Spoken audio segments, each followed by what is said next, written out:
Welcome back, story lovers. Today, we're diving into an epic adventure of our own making. I've got the start of a story, but yes, you are going to decide where it goes. So grab your popcorn, get comfy, and let's begin our tale. Daddy Milk, the quest for Bessie's brew. Once upon a time, in a cozy little cottage nestled between rolling green hills, lived a dad named Arthur. Arthur wasn't just any dad. He was the proud owner of the most magnificent cow in the entire valley, a gentle soul named Bessie. Bessie's milk was legendary. It was creamier, sweeter, and more magical than any other. It was the secret ingredient in the town's best-selling cheese and the source of the most comforting cups of cocoa. Arthur and Bessie were more than farmer and cow. They were best friends. One crisp autumn morning, however, something was wrong. Arthur went out to the barn, bucket in hand, humming a cheerful tune. But when he went to milk Bessie, not a single drop came out. He tried again. Nothing. Panic began to bubble in his chest. Bessie just looked at him with her big, sad brown eyes and let out a low, mournful moo. The magic was gone. Word spread through the village like wildfire. Bessie's milk has run dry. The town baker wrung his hands. The cheesemaker sighed in despair. And all the children missed their favorite bedtime drink. Arthur was heartbroken. He consulted the oldest and wisest person in the village, Granny Willow. She peered into her tea leaves, her brow furrowed in concentration. "Ah," she finally rasped, her voice like rustling leaves. "This is no ordinary ailment, Arthur. A rare gloom spell has fallen upon dear Bessie. There's only one cure, an ancient remedy whispered on the wind." She leaned in close. "You must find a four-leaf clover, but not just any clover. It must be one that grows in the whispering woods, kissed by the first light of the morning sun." Arthur's heart hammered in his chest. The whispering woods. It was a place of myth and legend, a forest said to be enchanted, filled with mischievous sprites and ancient talking trees. No one from the village had dared to venture deep within its borders for generations, but for Bessie, for his best friend, he would face anything. Packing a small satchel with a crust of bread, a canteen of water, and his unwavering courage, Arthur gave Bessie a pat on the head. "Don't you worry, old girl," he whispered. "I'll be back with the magic you need. I promise." And with that, he set off towards the ominous silhouette of the whispering woods. The rising sun casting his long shadow behind him, the edge of the woods was daunting. The trees grew thick and tall, their branches twisting together like a thorny crown, blocking out the sun. The air grew still and cool.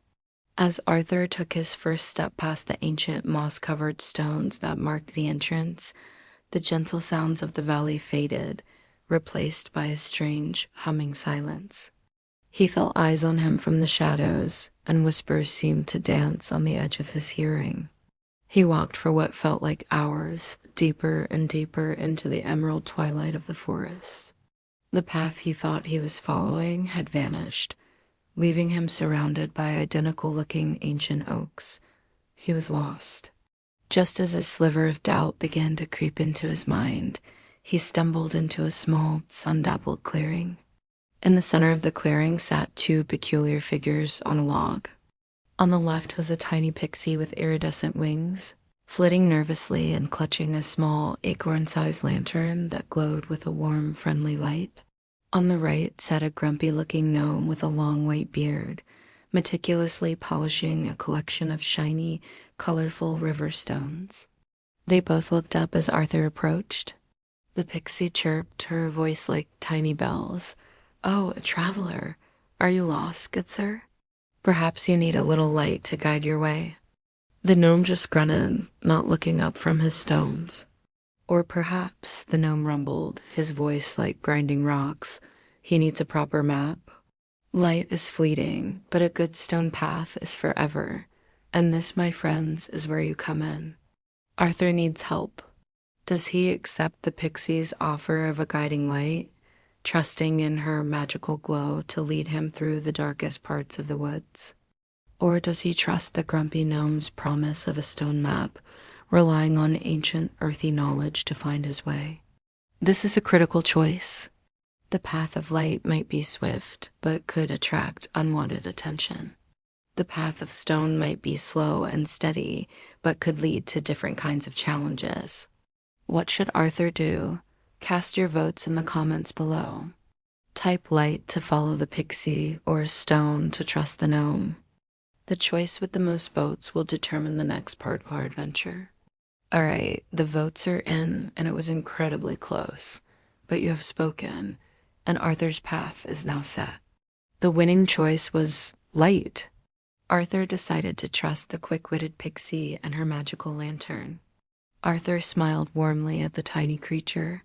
"A guiding light sounds wonderful," he said. "Thank you. My name is Arthur," the pixie beamed, her light glowing a little brighter. "I'm Flicker. It's a pleasure, Arthur." "A map?" she scoffed, glancing at the gnome. "Who needs a dusty old map when you have pure, unadulterated sparkle to lead the way?" "Follow me," the gnome just grumbled. "Don't come crying to me when your sparkle fizzles out," and went back to polishing his stones. With Flicker darting ahead like a little firefly, Arthur followed. Her light cut through the gloom, illuminating a path he never would have seen on his own. It twisted and turned through hollow logs and under low-hanging branches shimmering with dew. The whispers of the forest seemed to quiet down, intimidated by the pixie's cheerful glow. They traveled for a while until they came to a fork in the path. One way led down into a dark, marshy bog where giant, glowing mushrooms pulsed with a soft, eerie light. The other path led upwards, along a narrow, rocky cliffside that seemed to climb into the clouds. Flicker hovered in the middle, her wings beating a little slower. She hummed. "This is tricky. The bog path is a shortcut, the glimmering mire. We could be through in half the time. But it's home to the grumble slugs. They're not dangerous, just terribly, terribly pessimistic. They can drain the hope right out of you." She then pointed a tiny finger upwards. "And that," she said, "is the Wind's Whisper Ridge. It's longer, and the wind up there can be fierce, but the views are breathtaking. And it's usually clear of any gloomy slugs." Arthur looked from the murky, glowing swamp to the high, treacherous-looking cliff. One path was faster but risked dampening his spirits, which he needed to keep high for his quest. The other was safer for his mood, but longer and physically more dangerous. So here is our next big decision. Which path should Arthur and Flicker take? Should they brave the glimmering mire and risk the soul-crushing pessimism of the grumble slugs for a shortcut? Or should they take the long way around on the windy, but more optimistic, Wind's Whisper Ridge? Get those comments ready. Type mire to go through the bog or ridge to climb the cliff. Your votes will once again decide Arthur's fate. Don't forget to hit that like button and subscribe so you don't miss the next chapter of Daddy Milk, The Quest for Bessie Esbrew. Thanks for watching, and we'll see which path you choose next time.